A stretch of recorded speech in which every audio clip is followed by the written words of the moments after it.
Jadi gini Ustaz, zaman sekarang ini fitnah di mana-mana Ustaz, apalagi fitnah wanita.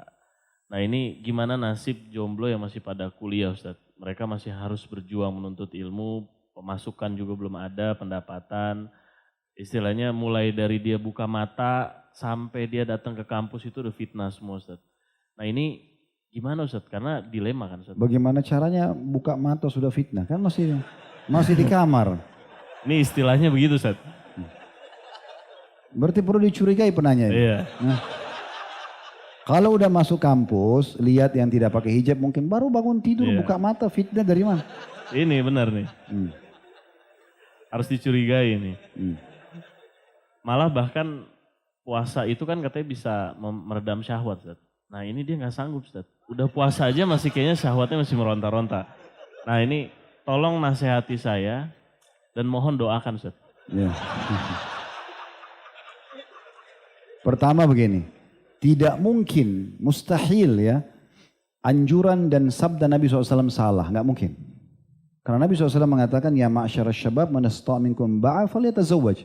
Wahai sekalian anak muda, siapa yang sudah mampu biologis, al-ba'a itu siap menuangkan sperma laki-laki sehingga bersatu suami, dan kalau istrinya hamil melahirkan dia status ayah, dia siap untuk itu, dan nanti biayai istri anaknya semampunya, dan sang wanita juga siap menerima sperma laki-laki, interaksi biologis, hamil nanti jadi status istri dan ibu, maka itu diistilahkan dengan ba'a. Hai anak muda, siapa yang bisa ba'a, laki-laki dan perempuan, mampu mengambil status itu, falyatazawwaj, menikahlah. Fa inna aghaddu lil basar, karena itu akan lebih menjaga kesucian mata, wa ahsanu lil farj, dan akan menjaga juga kesucian kemaluan. Wa man lam yastati' fa alaihi bis-shaum. Siapa yang tidak mampu maka dia sebaiknya berpuasa, fa innahu lahu wija, karena itu akan jadi tameng bagi dia. Jadi kalau penanya ini mengatakan saya sudah puasa tidak mempan, ini tanda tanya, nggak mungkin. Sabda Nabi SAW tidak mungkin salah. Berarti antum membuka pemicu-pemicunya.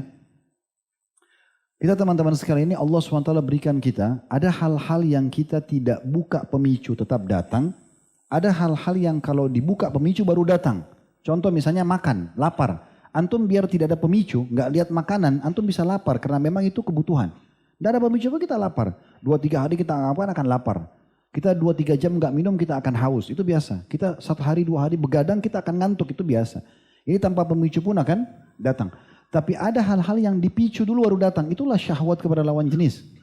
Kalau antum tidak lihat yang haram, tidak dengar, nggak interaksi, nggak mungkin. Mustahil dia bisa muncul. Kan gitu.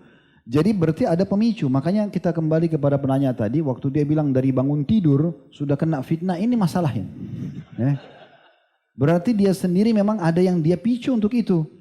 Kalau mulai bangun tidur, masuk kamar mandi sudah bawa handphone, terus nonton, ya wajar lah, gitu kan. Sebagaimana antum melihat cuplikan tentang neraka, tentang azab kubur, antum berbekas dalam hati, khawatir terkena itu. Nah begitu juga antum kalau buka yang berisi syahwat, antum akan terdorong untuk itu kan. Coba kalau antum tidak pikirkan, tidak ada masalah. Tidak ada masalah sebenarnya, ya kan gitu. Jadi itu dulu poinnya. Jadi sebenarnya jangan ada pemicunya, gitu kan. Kalau pertanyaan selanjutnya bagaimana ya sebenarnya atau apa yang harus dilakukan para jomblo ini? Saran saya, ini saran, jangan hubungkan antara pernikahan dengan prestasi dunia. Kalau orang tua kita masih bisa kita negosiasi baik-baik, berikan gambaran kepada ibu dan ayah, saya ini sudah balik, misalnya anggaplah umurnya 18 tahun, 20 tahun misalnya, atau 24 tahun, dia lagi di kampus, aktif, ya. Apakah dia mengajar, apakah dia belajar misalnya, kemudian dia merasa terganggu, sudah muncul keinginan interaksi sama lawan jenis, dia boleh bahasakan baik-baik sama mereka, minta izin sama orang tuanya, saya ingin menikah, dan insya Allah nanti saya akan tanggung jawab terhadap istri dan anak saya ini, gitu kan? Maaf, istri dan nanti kalau ada anak gitu.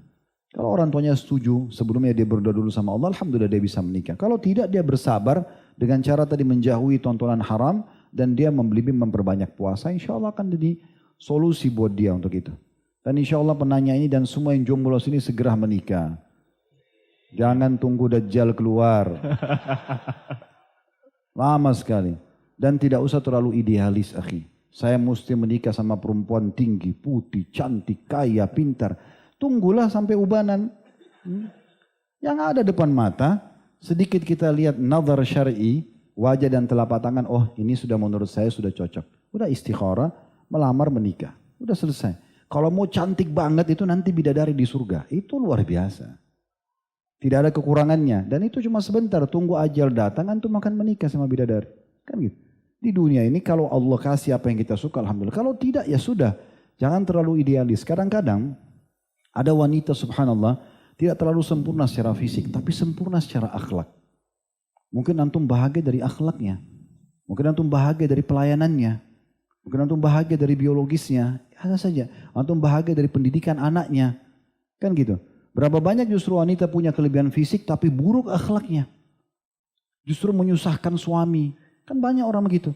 Menderita. Dia bertahan hanya karena kecantikannya saja. Tapi sebenarnya lisannya tajam. Pendidikan anak terbengkalai. Rumah jadi berantakan. Antum mau apa dari orang seperti ini? Kita butuh menikah untuk ketentraman jiwa. Bukan kita menikah karena wajahnya saja. Kan begitu.